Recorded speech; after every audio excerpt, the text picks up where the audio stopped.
ठाण्यातील Nashik Mumbai हाईवेवर cab car अडवून police और कस्टम पीछे से आ रहे, अब गाडी रोको अशी बतावणी केली।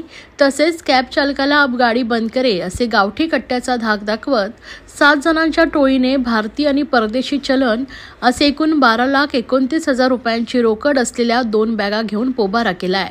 कोणतेही धागेदोरे नसताना त्या टोळीतील 7 जणांना ठाणे खंडणी विरोधी पथकानं जेरबंद केलंय।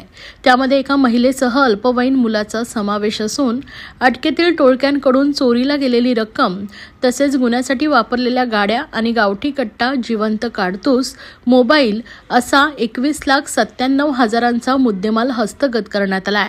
तसेच अटकेतील टोळीला येत्या 19 डिसेंबरपर्यंत पोलीस कोठडी मिळाली असल्याची माहिती ठाणे शहर पोलिसांनी दिली आहे।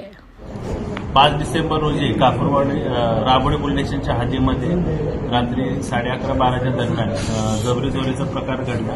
त्या अनुषंगाने गुन्हे शाखेय खंडणी विरोधी पथकाचे अधिकारी आणि त्यांची team ACP Shekhar Bagde, ACP Dongre, API Karmale, Kapadnis, API आणि पीएसआय राठोड, पीएसआय तावडे आणि त्यांच्या टीमनं सदर गुन्ह्याचा तपास केला। यामध्ये फिर्यादी सुनीता पिल्ले या उल्हासनगरवरून मुंबई विमानतळाकडे रात्रीच्या वेळी जात होत्या। त्यांची गाडी, त्यांचं वाहन हे रस्त्यामध्ये 2 मोटरसायकल आणि इतर आरोपींनी अडवून त्यांच्याकडची जी रोख रक्कम होती तो लुटण्याचा प्रकार झाला। त्या अनुषंगानं खंडणी विरोधी पथकाच्या अधिकाऱ्यांनी टीमने तपास केला।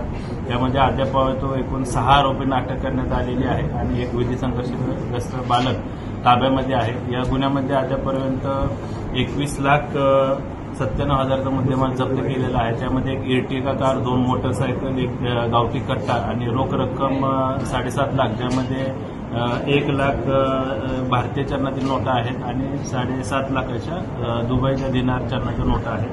असा अद्यापर्यंत एकूण तपास सुरू आहे। याच्यामध्ये प्रेम हरचंदानी याला अटकपूर्व जामीन मंजूर झालेला जो मुख्य आरोपी आहे आणि या एकूण 6 आरोपीपैकी नीता नावाची जी महिला आरोपी आहे तिनं या संपूर्ण प्रकरणाची टीप दिलेली आहे। ती फिर्यादी सुनीता पिल्ले यांच्या परिचित आहे, ओळखीची आहे। तिनं त्या संपूर्ण प्रकरणाची टीप दिलेली आहे आणि गुन्हा घडवून आणलेला असं प्राथमिक तपासामध्ये निष्पन्न झालेलं आहे।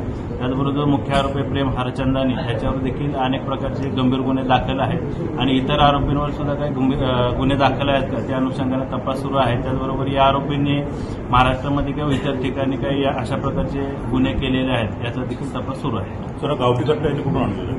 गावठी कट्टा आम्ही तपासामध्ये जप्त केलेला आहे, तो देखील कुठून आणलेला आहे, त्यांनी कुठून खरेदी केलेला आहे त्याचा देखील तपास सुरू आहे।